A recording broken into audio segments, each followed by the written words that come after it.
أعوذ بالله من الشيطان الرجيم بسم الله الرحمن الرحيم.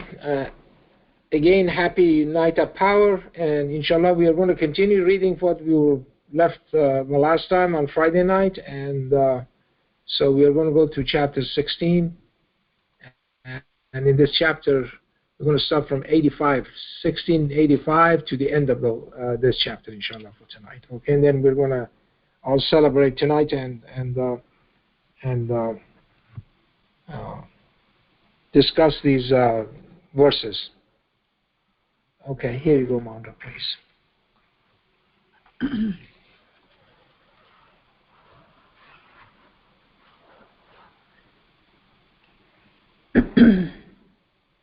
Bismillahirrahmanirrahim. And when those who have committed injustice see the suffering, it will then not be reduced for them, and they will not have any reprieve. And when those who set up partners for God come face to face with their partners, they say, "Our Lord, these are our partners that we called upon besides you." Then they respond to them by saying, "Indeed, you are liars." And they offer God peace on that day. And it was their fabrication that caused them to go astray. Those who have no faith and repelled from the path of God, we will double the suffering for them because of their corrupting ways. And the day when we bring forth a witness for every community from amongst themselves, and bring you forth as a witness against these people, and we reveal to you this scripture with the explanations for everything, and guidance and a mercy, as well as good news for the peace offerers. Indeed, God commands justice and righteousness, and to give to the relatives, and he forbids vice and evil and transgression. He is enlightening you that you may take heed. And you shall fulfill your covenant to God once you make a covenant. And do not break your oath after you have solemnly taken one. For you have indeed made God a guarantor. Indeed, God knows what you are doing. And do not be like the knitter who undoes her strong knitting into flimsy piles. Those who abuse their oath among themselves do so because one group wants to take advantage of another group. Indeed, God tests you therewith, and he will indeed clarify on the day of resurrection everything you disputed. And had God willed, he could have made you one single community. However, he misleads whomever he wills and guides whomever he wills. As for you, you will surely be questioned about everything you have done. And do not take your oaths lightly amongst yourselves, then your strong foothold will crumble, and you will taste the evil of repelling from the path of God. And awaiting you will be a great suffering. And do not trade God's covenant for a cheap material gain. Indeed, what is reserved at God is far better for you if you only knew. What is at your disposal perishes, and what is reserved at God lasts. And we will indeed reward those who persevered because of the good that they have done. Whoever works righteousness, be it male or female, while faithful, then we will fulfill a life of goodness for them, and will give them their reward because of the good that they have done. Therefore, when you read the Quran, you shall seek refuge in God from Satan the rejected. Indeed, he has no authority over those who have faith and put their trust in their Lord. Indeed, his authority is only over those who take him as their Lord and those who set up partners for him. And when we replace a sign with another sign, and God knows exactly what he has revealed, they said, "You certainly fabricated this." However, most of them do not know. Say, the Holy Spirit has revealed it from your Lord truthfully in order to strengthen those who have faith, and it is a guidance and good news for the peace offerers. And we indeed know when they say, "Surely a human being has taught him." The language of the one they are maliciously pointing to is non-Arabic, while this is clear Arabic. Indeed, those who do not believe in God's proofs, God will never guide them, and reserved for them is a painful suffering. Indeed, only those who do not believe in God's proofs fabricate lies, and they are always deceptive. Those who disbelieve in God and their hearts are totally content with disbelief, except those who are forced with their heart, while their hearts are sure with faith. Those who disbelieve in God and their hearts are totally content with disbelief, except those who are forced while their hearts are sure with faith, then they will have a wrath from God, and waiting them is a tremendous suffering. This is because they indeed love this worldly life instead of the hereafter, and God will surely not guide the disbelieving people. These are the ones that God has sealed their hearts and their ears and their eyes, and they are completely unaware. Without a doubt, they are indeed losers in the hereafter. Afterwards, indeed, your Lord is with those who emigrated after they were totally tested and strove and persevered. Then your Lord is indeed all forgiving, all merciful. The day will come when every soul argues on behalf of her, and every soul will be remitted for exactly what she did, and no one will suffer any injustice. And God cites the example of the town that was perfectly secure. Its provisions were coming from every direction. Then they became unappreciative of God's blessings. Therefore, God gave them a taste of hunger and fear because of what they fabricated. And there indeed came a messenger from amongst them, but they rejected him. Then the suffering overwhelmed them, and they were unjust. Therefore, you shall eat from God's provision that is lawful and clean, and be appreciative of God's blessings if you worship him alone. Indeed, he has only prohibited for you the dead, the blood, the meat of the pig, and whatever is dedicated to other than God. However, if someone is forced without malice or deliberation, then God is all forgiving, all merciful. And do not utter with your own tongue, deceptively describing, this is lawful and this is unlawful, in order to attribute a lie to God. Indeed, those who attribute lies to God never succeed. Small provision here, and awaiting them is a painful suffering. As for those who were Nazarene, we prohibited what we narrated to you previously. However, we were not unjust towards them, but they were unjust towards themselves. Afterwards, indeed, your Lord is with those who committed evil work out of ignorance. Then repent later and do righteous work. Indeed, your Lord is, after all forgiving, all merciful. Indeed, Abraham was of a creed obedient to God, a monotheist, and he was never one of those who set up partners for God. He was appreciative of his blessings. He chose him and guided him to the right path. And we granted him goodness in this world, and in the hereafter he will be among the righteous. Then we inspired you to follow the nation of Abraham, the monotheist. He was never one of those who set up partners for God.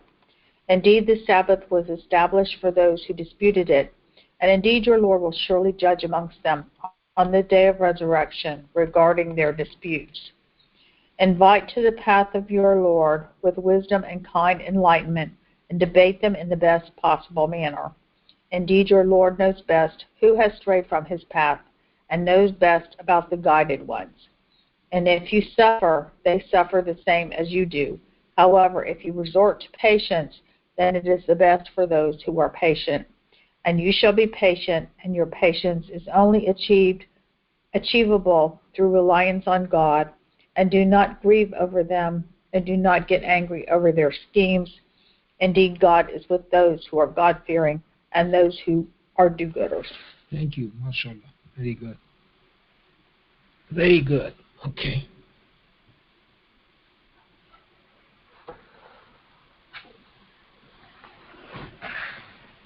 All right. Okay.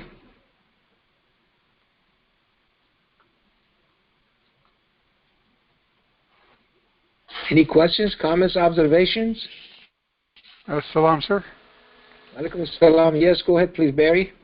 On 118, did you change the name Judean to Nazarenes, or is it still Judeans?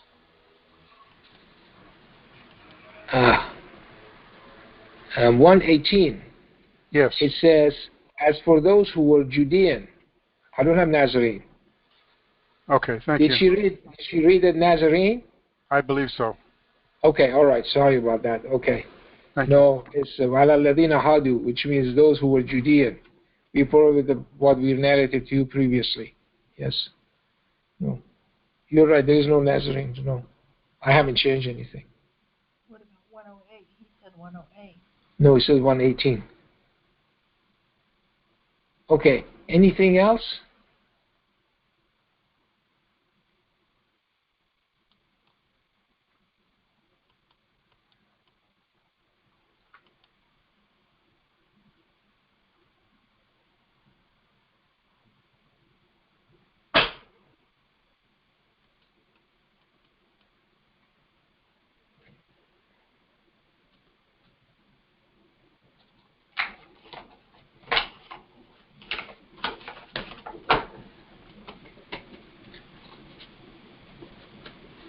I want to stress on this fact again because I alluded to this last Friday, in the case of the honeybee.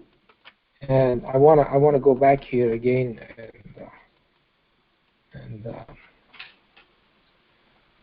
go from verse 120, 16:120. It says, indeed, Abraham was of a creed, obedient to God, a monotheist. And he was never one of those who set up partners for God. He was appreciative of his blessings.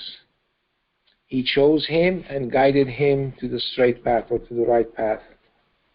And we granted him goodness in this world, and indeed in hereafter he will be among the righteous. And then God says, and then we inspired you to follow the nation of Abraham, the monotheist. He was never one of those who set up partners for God. And God is talking about the Sabbath after that. And this is interesting because obviously Sabbath was of creed of Abraham. Abraham observed the Sabbath. And then God says, indeed, the Sabbath was established for those who disputed it. We still dispute the Sabbath. And indeed, your Lord will surely judge amongst them on the day of resurrection regarding their disputes. And so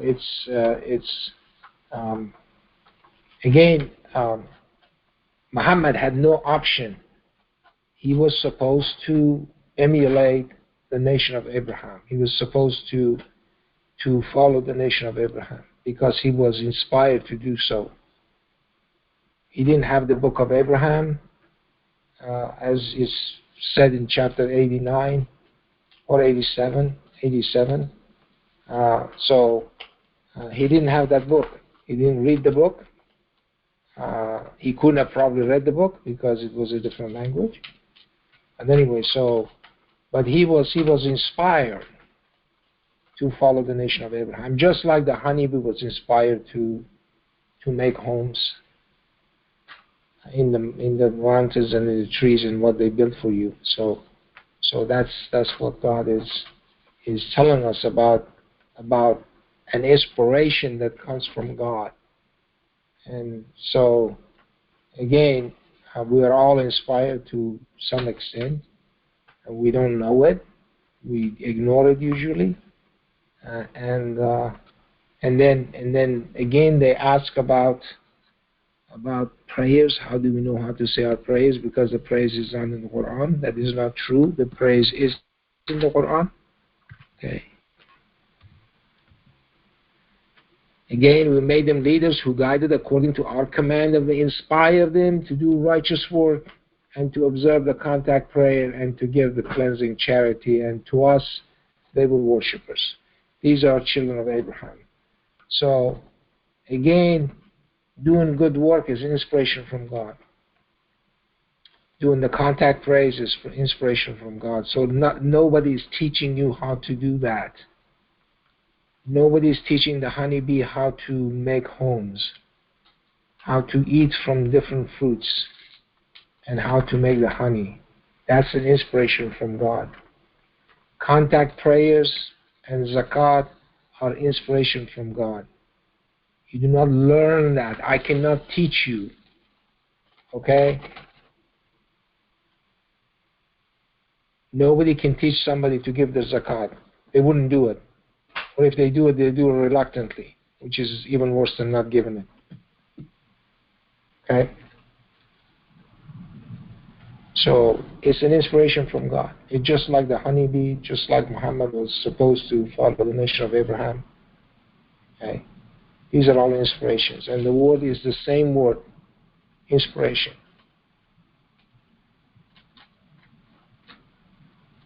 Okay?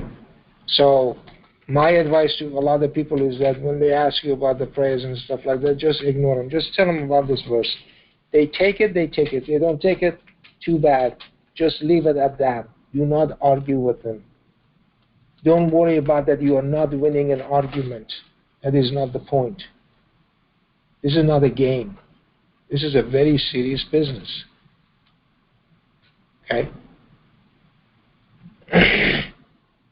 So everything we do, as far as worship of God is concerned, these are inspiration from God. It's not. You cannot teach somebody to do the contact prayers. They won't do it. Okay? A lot of people have dropped the contact prayers completely. Okay? So that means that they don't know how to do it. Somebody has shown them how to do it. Their parents have shown them how to do it. They've seen people do it. So they know how to do it, but they don't do it. So why don't they do it? Because they are not inspired to do it. Okay. So that's what I wanted to bring into the discussion tonight. It's a good night to talk about these things. 16:123. Okay. Any questions now? Any? This is sort of fodder for further discussion on this topic and other topics. Assalamualaikum, Ms. Parvez. Walaikum salam, Parvez. Yes. I just want to look at verse 107. This is because they indeed love this worldly life instead of the hereafter. Yes. Yes. And God will surely not guide the disbelieving people. So here is that God is talking about this world and the hereafter. And most people are in love with this world, thinking that this is life. I mean, where is the reference point for the hereafter over here?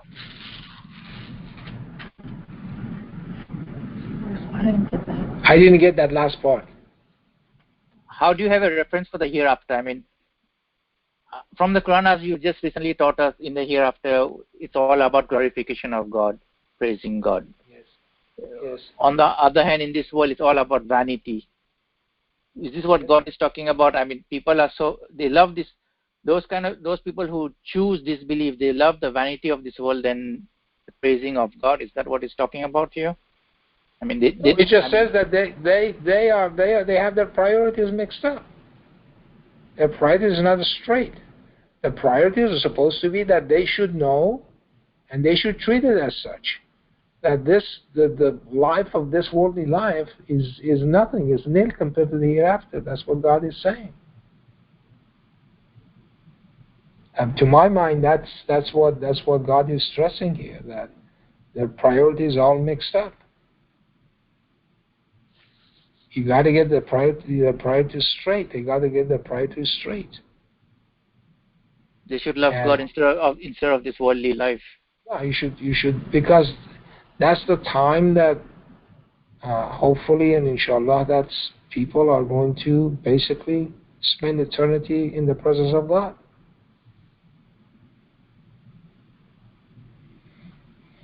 Definitely. Yeah. Yep. And about this verse 116, whereby do not utter with your own tongue deceptively describing this is lawful and this is unlawful, in order to attribute a lie to God. This is done very often, right? I mean, people create laws for God. People are always creating laws for God, whereas they are lies. Yes. Very often. It's very often it is in the Quran, do not attribute a lie to God. This is pretty often. So we have to be very careful when we talk about God. We need to know, we need to utter only the truth about God, and that comes from the Quran itself and nowhere else. Thank you, sir. Thank you.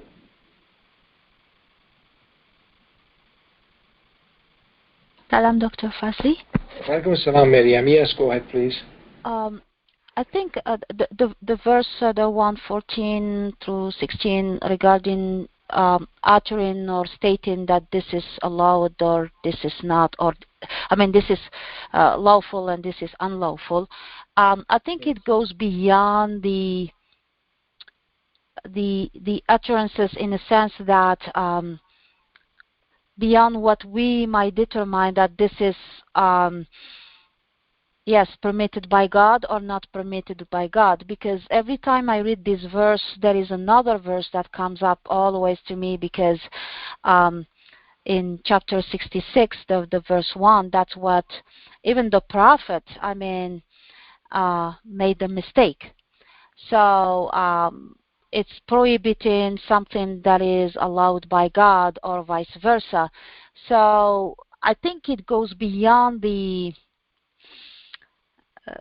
just uttering. It's about also the way we deal with ourselves and what we permit ourselves to do versus what we don't, based on the fact that we might be thinking this is something that God has allowed or that God has not allowed.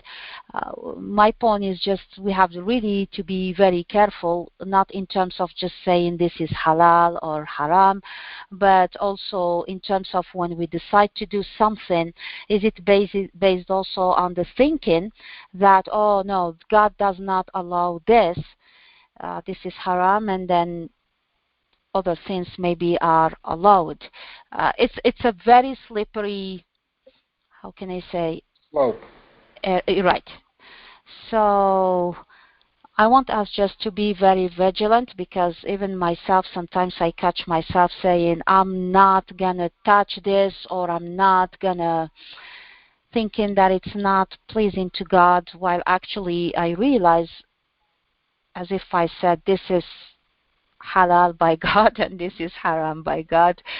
So, and another, I have just a question, Dr. Fazely. So the what is not prohibited is open, and what is prohibited by God is specific. Is this understanding correct? Yeah, the stuff that's are basically prohibited are very clearly marked what they are, as God is saying here.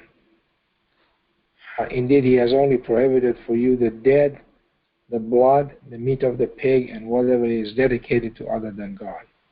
So God is very clear here. Yes. Yes. Very, yeah.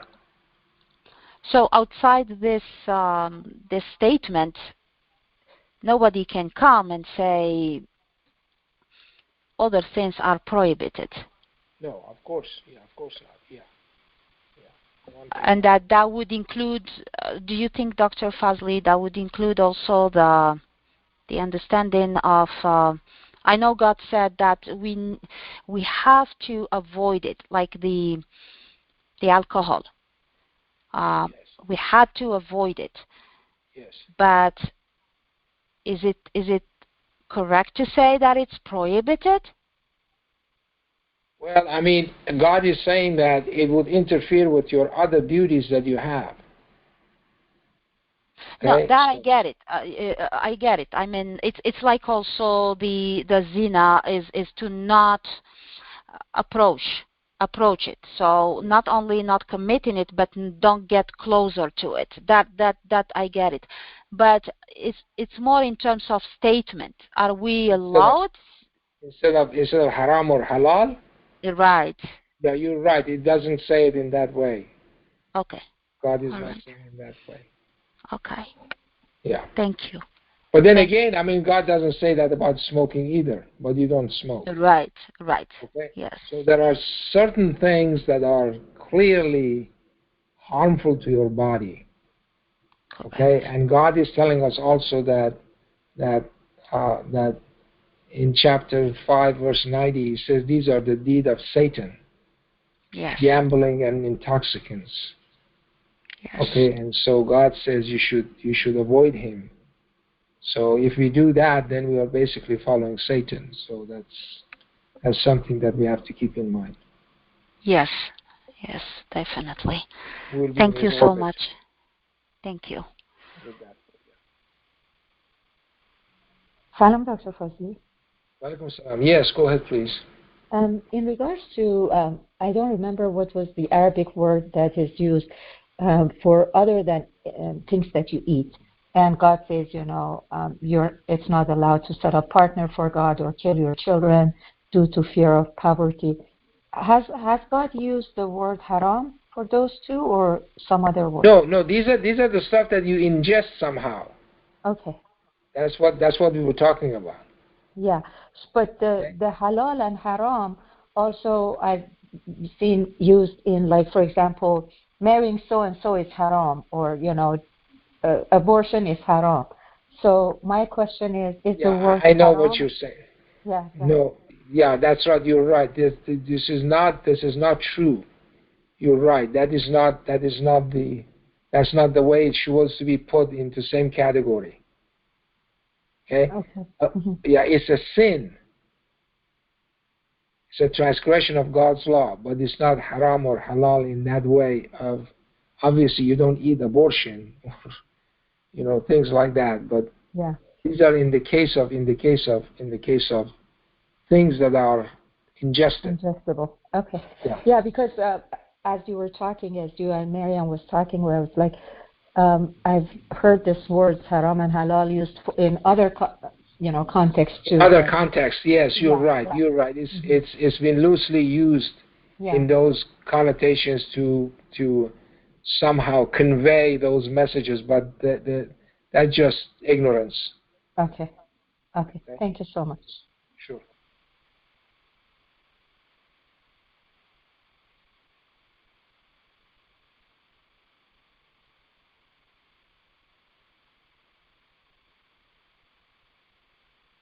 Okay, anything else? I had a question. Assalamu alaikum. Walaikum assalam. Yes. I had a question on, I think it is, you said... You have to speak a little bit louder. Okay. Can you hear me now? A little bit louder. Is it better now? It's much better now. Okay. I forgot the verse number. I think it is 116, around the verse that you mentioned, where Abraham was of a creed. What is the meaning of the word creed in that verse? I forgot the verse number. 120, you mean? 120?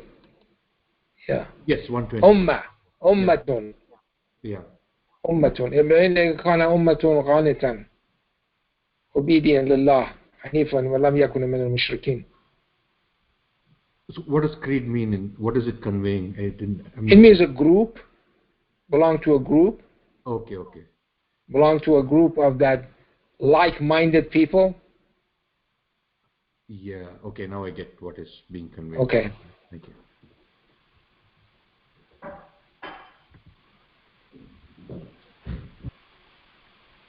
Okay, anything else?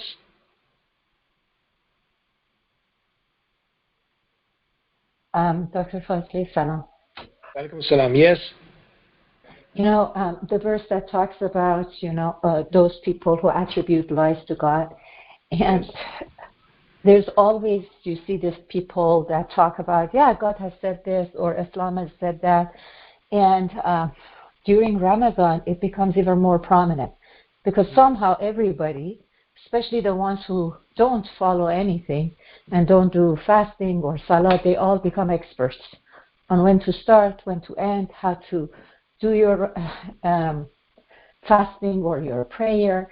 And it just scares me when I hear that people so casually talk about God said this, God said that. And it's really right, like when they talk about it, I just, the other day I was just like started shivering. I'm like, oh my God, these people talk so casually about, attributing lies to God. And I'm looking around and everybody was like becoming an expert and we're talking about, and I asked them, I said, have you read Quran? And he said, no. And I said, so where did you get this from? And they said, well, everybody knows this. I said, well, without reading the Quran, you're talking about God. And talking about God said this, God said that. The only source that God has said anything directly is in Quran and in scriptures. And you've never even opened it yet. You're talking about, issuing all these orders about like how things needs to be done. It's just scary. And it happens like every day, everywhere, where people, they don't dare talk about this, about science or, talking about, so-and-so politician or scientist has said this, but everybody dares to talk about God so casually. Oh, you're absolutely right. I know. Yeah, I've been the recipient of those kind of comments too. And I remember one time I was saying my prayers, and then somebody who was not saying their prayers, they told me that I don't do it the right way. So, I know. So they become experts. Exactly. One time I was in Iran and I was doing my prayer and I was not using more, obviously. And my dad's cousin, who I don't think he has prayed ever in his life, he went and saw me and he found a more and was trying to push it under my forehead as I was doing my prostration. And I after the prayer, I said, "What are you doing?" He said, "Well, you are not doing it right." I said, "You never do your prayer." So, I mean, we laugh about this, but it's really it is. I know. And sadly, how scary it is, and people are so casually are doing this, and they don't know what kind of a sin they are committing. So, anyway, God. So, help your answer is in 127. He says, "And you shall be patient, and your patience is only achievable through reliance on God. And do not grieve over them, and do not get angry over their schemes. Indeed, God is with those who are God-fearing and those who are do-gooders." So, doesn't matter what they do, I suppose. Yeah, but you're right. Everybody becomes an expert in the field of theology. Yeah, and I think both Parviz and Mariam were saying that we have to be very careful because you get into an argument or they pull you into this, and then you say something, and if you're not 100% sure, we might for the sake of argument, might say something. So we have to be very careful. That's very true. That is very true. Yes. As I said, this is not winning an argument. Okay, you should not be look into that context. Okay, look into it from that point of view. That somehow you want to win an argument. If you are doing that, you're basically trying to feed your own ego. Yeah. Okay, and so the point is, as I said, okay, when they tell you that the Quran is not telling you what to do or how to do your prayers, it does. Okay? The point is that if they want to take it, they take it. If they don't want to take it, that's fine. Yeah. It's just that, it's 100% worse during the Ramadan because everywhere you go, and around me, not that many people do fasting. And, they offer you something and you say, no, thank you. And then they, don't tell me you're fasting. And you say, yeah, I'm fasting. And then everybody starts to talk about fasting and praying and why this is not right, why that's not good for your health and all that stuff. So it's hard not to get into those discussions, but you're absolutely right. Yeah, thank you. Thank you. Assalamu alaikum, Ramadan Mubarak. Wa alaikum assalam, Ramadan Mubarak, and Naya Power also Mubarak. Yes, mashallah. Dr. Fazely, I didn't want it to go unsaid that I remembered last week when you couldn't remember the number or yes. And you did, and it stayed with me, and I'm not going to forget it when you asked God for forgiveness if you did not say the right thing, and how many of us are really that careful about what we say about God, not just the outsiders, but all of us, So it was something, you were a good example that you set, and it's something to remember. That's it. Okay, well, thank you. Thank you. God bless you. You're welcome. MashaAllah.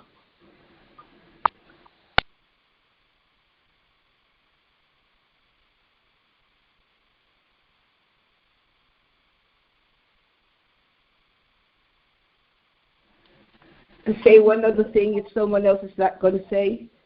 I'd like to read Please. something that I got from Ramadan this year. It's 41:31, and it says,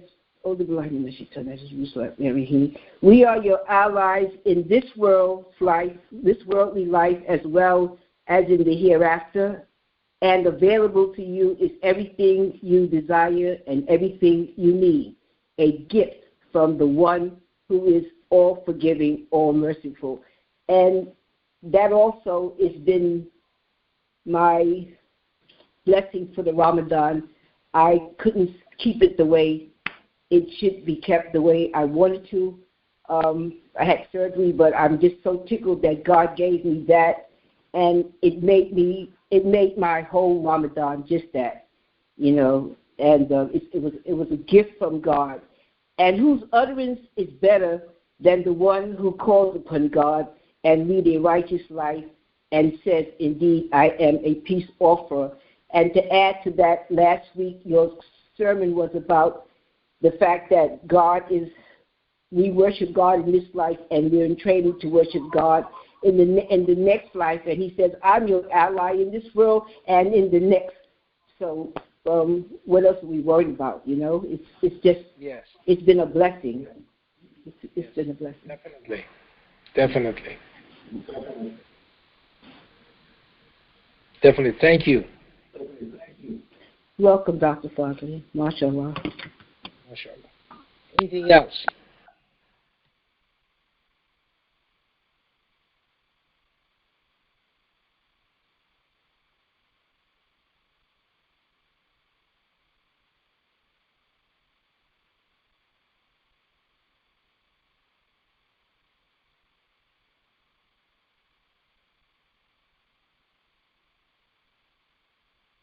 Any other questions or comments or observations? Not just specific for this chapter, other places in the Quran, the entire Quran, as a matter of fact.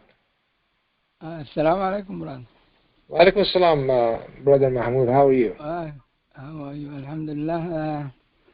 On verse, I think it's 89. Yeah, 89, verse 89. You know, when those who are saying, where is the salat in the Quran? Or yes, what does God say how to do such and such? I mean, look at this statement in the middle. We have revealed to you this kitab, or book, scripture. Tibyana likulli shay. That it has everything. Yes, thank you for fighting it, because I was gonna actually make a comment on that. Thank you for bringing that up, Mahmoud. Go ahead, please. Yeah, but you see that. You see that it is fully clarified, fully detailed, that everything has been explained in this book. So, I mean, if that is not sufficient for you, God is telling you, we reveal to you this book, that it has everything. You know, those who are pulling for hadith or other sources, you don't need it. This is it. Yeah. And the other comment I was going to make, 116, and Yas was talking about the creed, and you put that. Can we say nation? Because I like that actually, because you call us the nation of Abraham, you know, in our website. So in the Khan Ibrahim Ummah, Ibrahim was an Ummah. So, you know, the word actually fits perfectly that he was a nation. That we should emulate. You mean 120? You mean 120? Yes, 120. Sorry, 120. 120. Yes, 120. Yes, yes. Yeah, I know. I mean, yeah. It's that the word is ummah. Ummah is not the other word is millat. Millat Ibrahim Hanifan. Okay, so it says right here, Okay, it's Also, the millah is the one that you interpreted as the nation? as nation, yes. Okay, yes. gotcha. All right. Yeah. MashaAllah. One last thing I was going to mention, Nashad was talking about haram and halal and all the, prohibitions that people will bring up. There are 4 things in this chapter we read tonight. The meat of pigs, blood, and mating or carrion, and what has been dedicated to other than God. Yeah. That could be anything, not only meat, because they only made it out that this is meat. And you see all this halal meat and halal stone and halal this, It's not about only the meat. It's if you but anything that can be ingested, yes. Yeah. Anything that can be ingested that you have dedicated to other than God. Yes, that's exactly. it. Exactly. Yeah. So, for those who are looking for halal meat. Well, in Iran actually they have a thing that they call it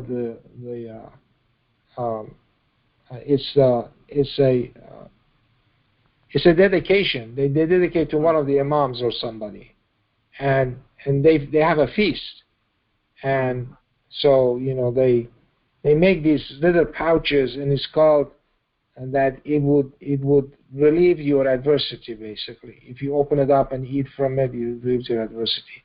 But it's actually dedicated to a person.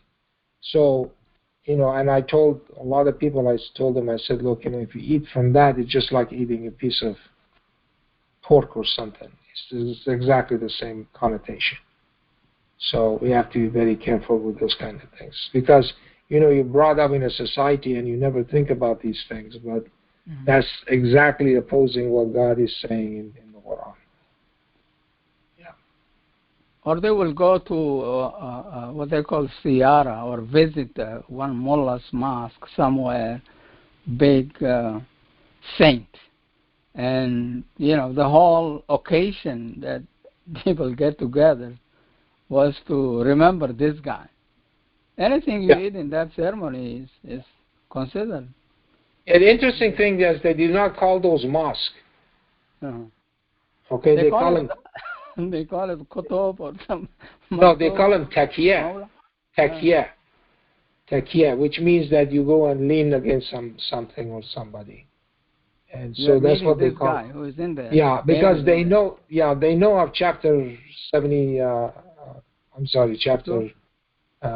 Chapter 72, when God says the mosque belongs to God, so do not call upon anyone besides. So they know that. So the trick is to change the name, so you can go and commemorate those people in those places. Very interesting. Yeah, that's interesting, huh? Satan has a lot of things in his sleeve. Yeah, a lot of things. His bag is full of tricks. Absolutely. Yeah. We read last week that verse that I brought up, that God punished people. There will be no creature or no dab on earth. I was also reading another verse a couple of days ago. It says, all the dabba are creatures like you, just like you. The cockroach is a community like you. The ants are a community like you. Yeah. All the dabba in this earth are a community like you, the verse says. Chapter 638. MashaAllah, that's the one, yes. Yeah. So, they are here for a reason as well. Well, they are ummah too, okay? Like, a whole bunch of horses, that's called an ummah. But, they look alike, they're like-minded, they behave the same way and things like that. So that's what's called an ummah. And they're here for a reason. We don't know. Of course. Of course. Yeah. They have a mission. Absolutely. Yeah. One of the mission that I think that the animals have is that is a test for us. How do we treat them? So, the example of that is the camel. that Saleh told them not to do any harm to him, and look what they did. Yeah, look what they did. Yeah. Yeah. MashaAllah. Assalamu alaikum. Wa alaikum salam. Salam, Dr. Fazely. Alaikum salam. Yes, go ahead, Shakra, please. I just wanted to mention 1691. Yes. And you shall fulfill your covenant to God once you make a covenant. And do not break your oath after you have solemnly taken one, for you have indeed made God a guarantor. Yes. And on top of that, indeed, God knows what you are doing. Basically, many, many times in the Quran, this covenant that we have made is repeated. Don't pay attention to it. It's just like, I don't know. I mean, we don't give it the amount of the depth that it has, and understand it, that we are being reminded repeatedly that the only reason we exist is to fulfill that covenant and go back to Him. Yeah, I mean, and He's telling you that you made me a guarantor, like in 7:172. That's exactly what He says. Yes. I agree with you. I agree. I mean, that's something that you should never go back on your word. Whatever word you are given to someone, and especially to God, one cannot break that oath or that word, because we are taking God as a guarantor, and doing that is a great transgression against God. Yeah. A promise is a promise. Yeah. Yes. The next verse actually explains it also. Yes. Thank you so much. Thank you.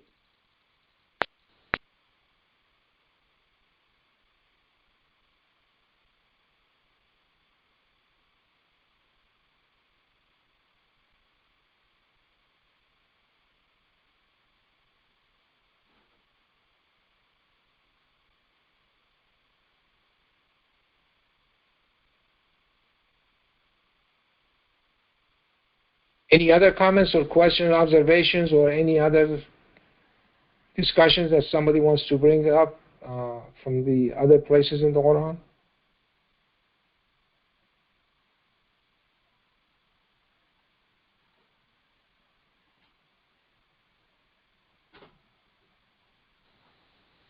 Salam, Dr. Fazly. Why don't you read Surah 97, The Night of Destiny? Yes, 97. Very good. Go ahead and read it then, please. Okay, I have to. You read it. I have to flip my phone to do that. I'm not in the place. Okay. Okay, I will read it. Okay, very good. Bismillahirrahmanirrahim. We indeed revealed it in the night of destiny. And do you know what the night of destiny is? The night of destiny is better than 1,000. Therein descend the angels, the spirits, by their Lord's permission, to carry out every command. Peaceful it is until the advent of dawn. Thank you. Very good. You explained it very well one time. It's totally different than what we actually used to think. Well, I mean, yeah, this is a one in a lifetime type of thing, one in a eon type of incident that happened, and God is telling us about this night. And it is interesting that God says that تنزل الملائكة والروح, and therein descend the angels and the spirit by the Lord's permission to carry out every command. So, it speaks for itself basically. What we had in mind, that obviously that whatever you have in mind, you got to ask this night. But God is telling us that, look, anytime you need me, I'm going to be there. So we don't have to worry about it. Anytime you need it, you can ask God anything you want to. And this night is basically a night that we're celebrating this historic occasion, which is the revelation of the Quran in one night into the soul of Muhammad, 1443 years ago. So lunar years have actually. So we have to consider that this is what we are celebrating tonight, and so God is watching us, and He's happy with us that we are doing this, and He's pleased, and we are enjoying ourselves this night, and inshallah God will help us and relieve our adversities and make things easier for us.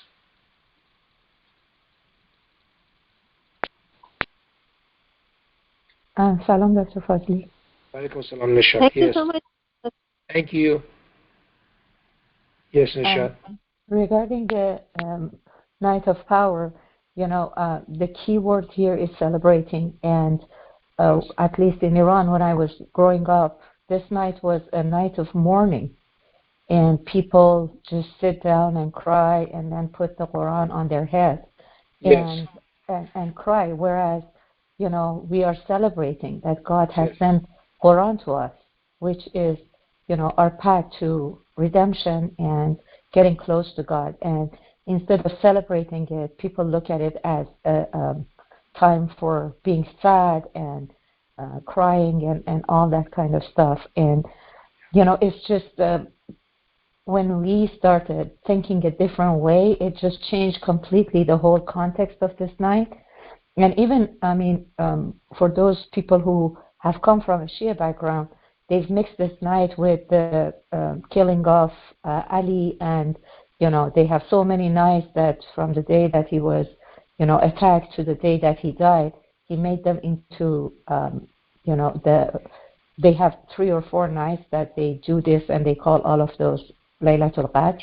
Yes. And it's just sad how we took everything out of context and completely lost the whole meaning of this surah and this, as you said, this once-in-a-lifetime event that has happened. And it was such a great event because without Quran, without God's guidance, all of us are astray.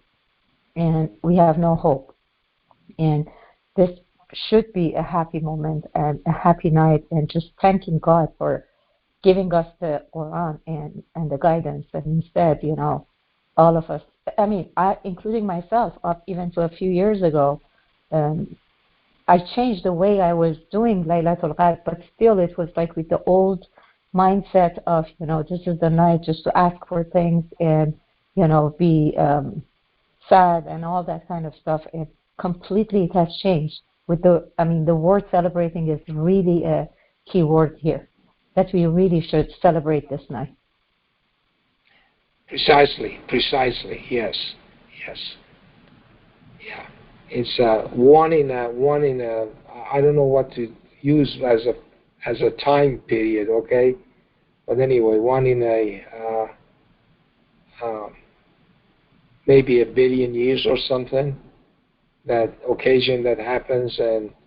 And just look at ourselves. How much we have learned and how different we are from even every week that passes by. We just become a different person, that we can actually have a better understanding of who God is, and we are a better person for that.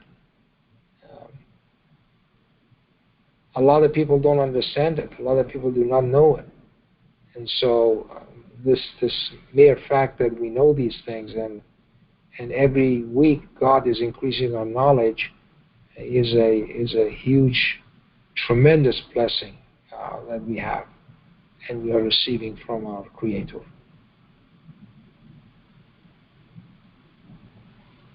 Yes, and it reminds me of the verse that says, "You never thought that this would come your way."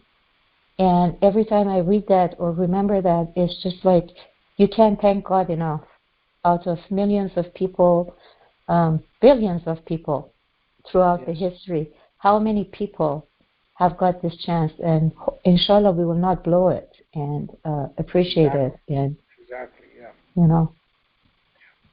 Thank you. Thank you.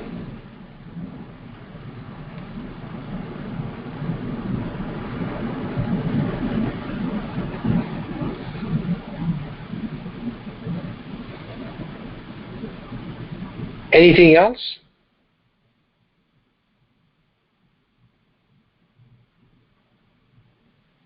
I have a question. Yes, please. If I may. In many verses, when God talks about Gabriel or Michael, he talks about the angels, and then says the angels, and then Gabriel and Michael, or the spirit and the angels. So it feels like those entities are not angels, some other entity. Maybe I shouldn't ask this because God says nobody knows what spirit is, but it just, even in this surah, it talks about malaikate, which is the angels, and the spirit and the ruh. So it's separating or distinguishing between these two. No, you're absolutely right. You're right. I mean, God says whoever is an enemy of God and his angels and his messengers and Gabriel and Michael shall realize that God is indeed an enemy of the unfaithful. This is 298. Mm-hmm. Okay, so the word Michael only has been mentioned once in the Quran. Mm-hmm. And so, and also God makes a distinction between Malaika wa Ruh. So, and God says, do not ask about, they say ask you about the Ruh. Mm-hmm. Tell them that Gabriel has been mentioned 3 times in the Quran. So, yeah. And so he says that surely this is verse 66:4. And if you both repent to God, this is what they were talking about. Okay, then indeed your hearts have listened. But if you support each other against him, against the Prophet, then surely God is his supporter, and so is Gabriel and the righteous faithful, and the angels also will protect him. See? Mm-hmm. So you're right. I mean, they're different creation of God. So we don't know what they are, but anyway, that's what God is telling us. Okay. Thank you. Thank you.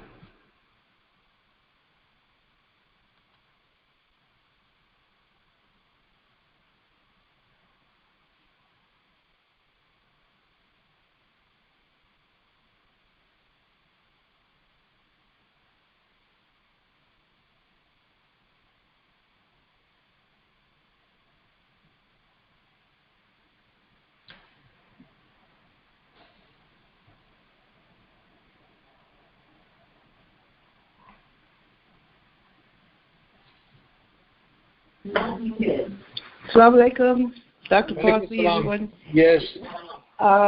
It's probably I don't know, my grandchildren will probably sleep by now, but they're young, they're 9 and 13 and so forth. They're probably in bed now. But I just want to say that, when it talks about our nation of Abraham and that it is growing, and these little kids decided to fast on their own, not that we made them or anything.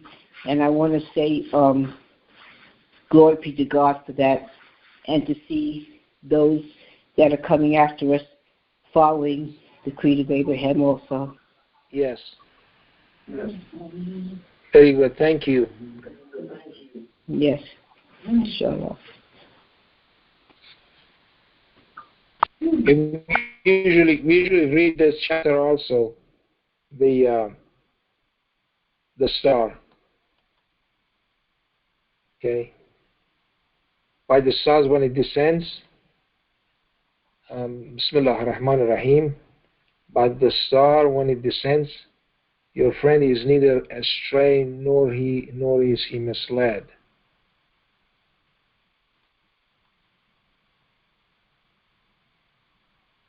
Okay.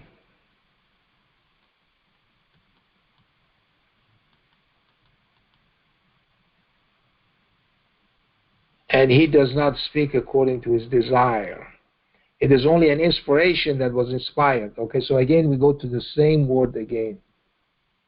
Okay? These are God's inspiration. So, the ultimate power taught him.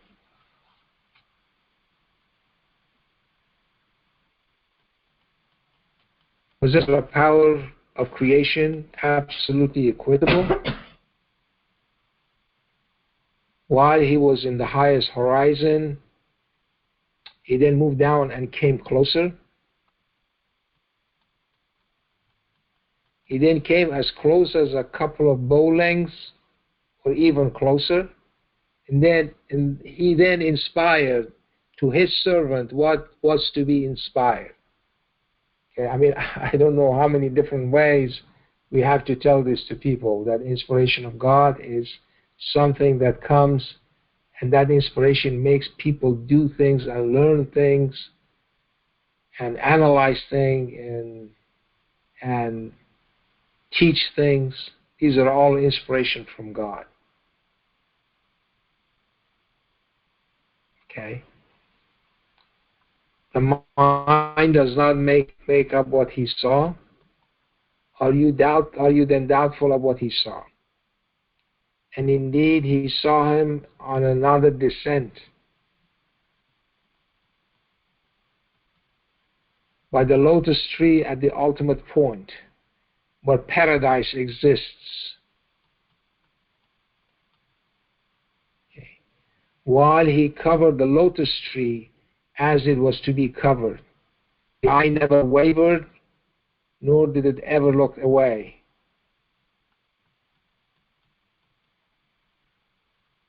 Indeed, he saw great signs from his Lord.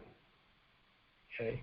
And God is comparing this to the nonsense that they were doing, that they were worshiping. He says, have you looked at Allat and Al-Uzza and the third one, Manat? Okay, Allat, supposed to be the feminine of Allah. Okay, so the people who were before Muhammad, they believed in Allah. Okay, but they had all these other partners that they set up for Allah. And then God says that, do you have males while he has females? Okay, because those are female partners of God. So this is indeed an unjust distribution.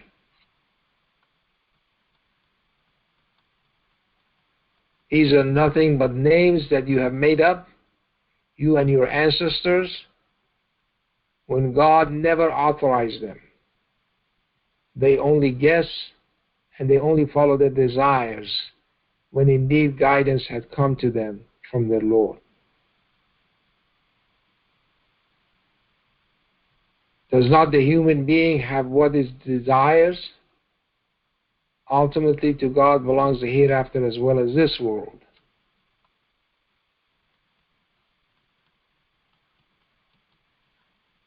And so many angels in the vacuum, their intercession will have no benefit in the least, except after God has given permission for whomever he wills and approves.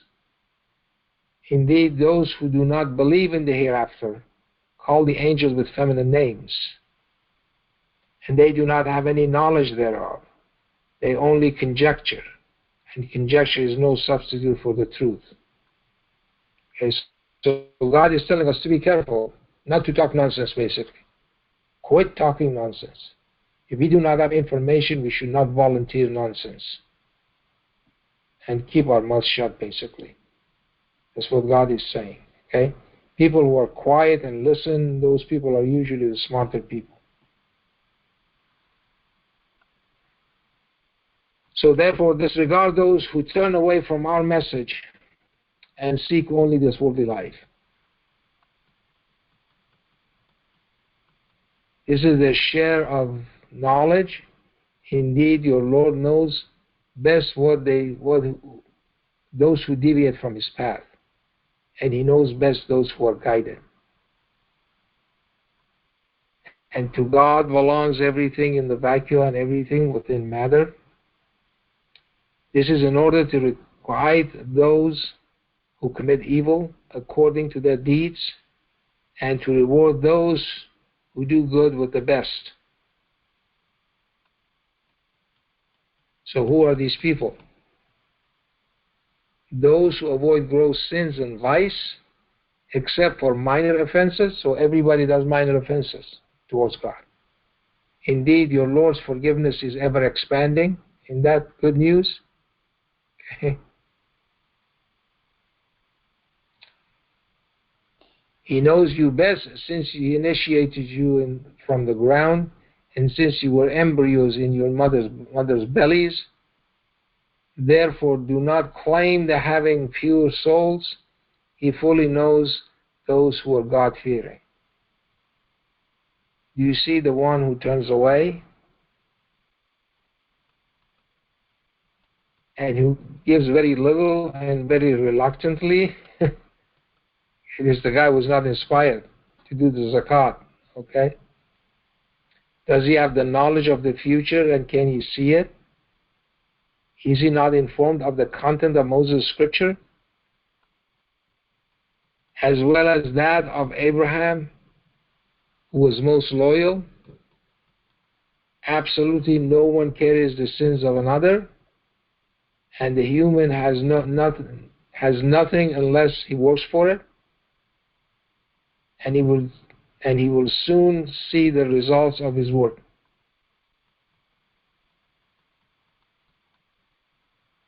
Then he will be recompensed with a complete reward. And indeed, to your Lord is the final destiny, and surely He makes you laugh and cry, and He surely grants death and life. And indeed, He creates it in pairs, male and female, from a tiny drop of semen, and surely He will initiate once again. And indeed, He makes you rich and gives you contentment. And He is the Lord of knowledge. And indeed, He destroyed the ancient Ad and the Thamud and those after them, as well as the people of Noah before them. They were indeed all transgressors, rebellious. And He uprooted those who gave to their desires.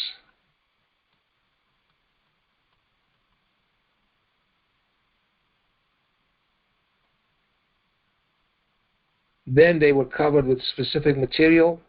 Therefore, which one of your Lord marvels do you doubt? This is a warner like the previous warners. It is approaching ever nearer. No one besides God can stop it. Are you then surprised regarding this narration? And you continue laughing instead of crying? And you continue to amuse yourself? You shall therefore fall prostrate to God and worship Him. Okay? So as I said, the act of prostration to God and worshiping God has to be a goal and a pinnacle that we want to achieve. If we do that, then we are worthy of going to paradise, because that's what's going to happen in paradise. You're going to worship God constantly without stopping. That's what the joy of paradise is, that we didn't know before. Okay? Any comments, any questions?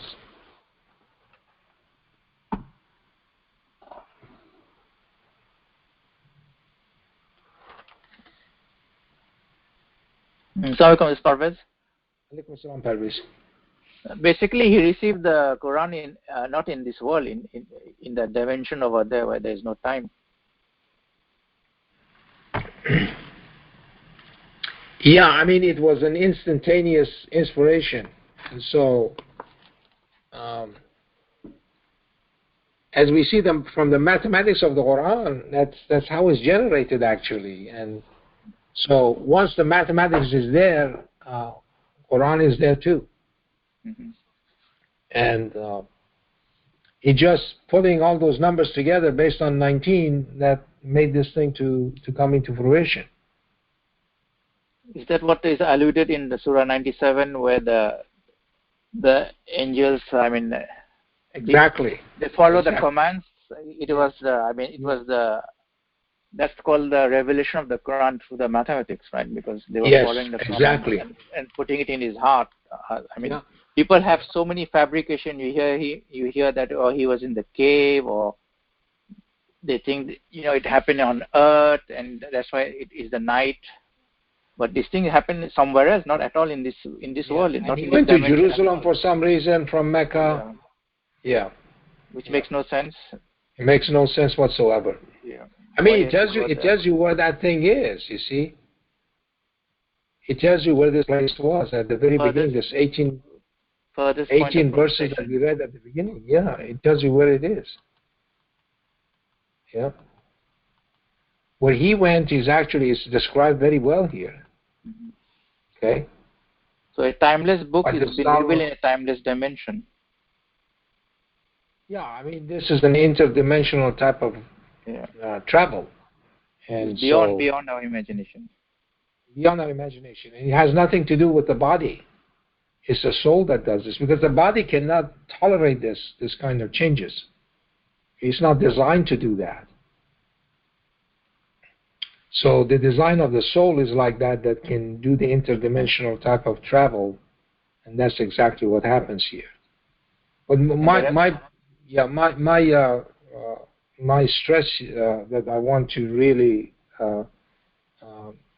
bring to everybody's attention is that the word inspiration, okay, and it goes on all the time.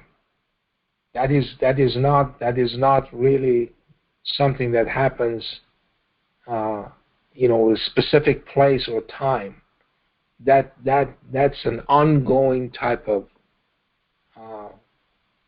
thing that goes on with God and His creation.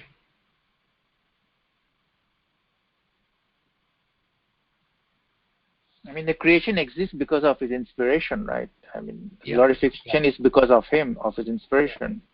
Yeah. There's that constant contact with the Creator for our existence, and the whole universe is doing that except us. Because it says you do not understand the glorification. Yeah. We don't understand. Another place that this is actually is done is in chapter 41. Chapter 41. Oh yes. See, وَقَضَاهُنَّ, this is, and He completed in the seven vacua in 2 days. And He inspired in every vacuum His law. Okay? So the laws of God are also inspired into His creation.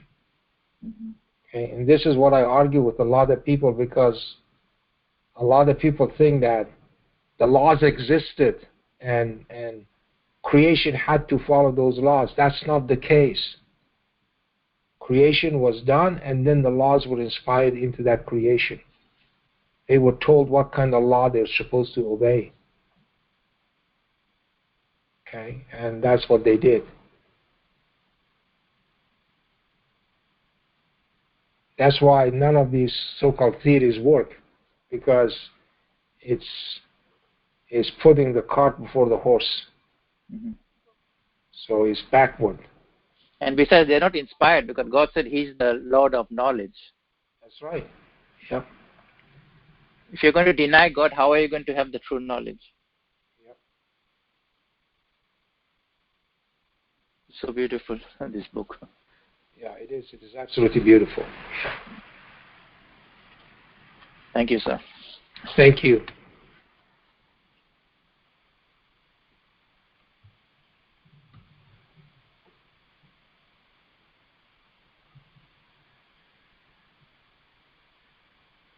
Anything else?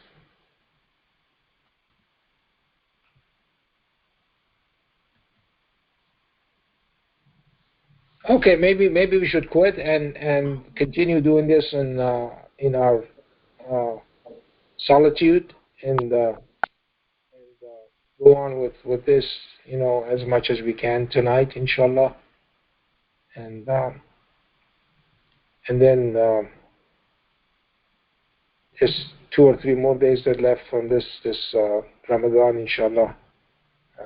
May God give us strength and make things easy for us, inshallah, and so we can worship Him as much as we can.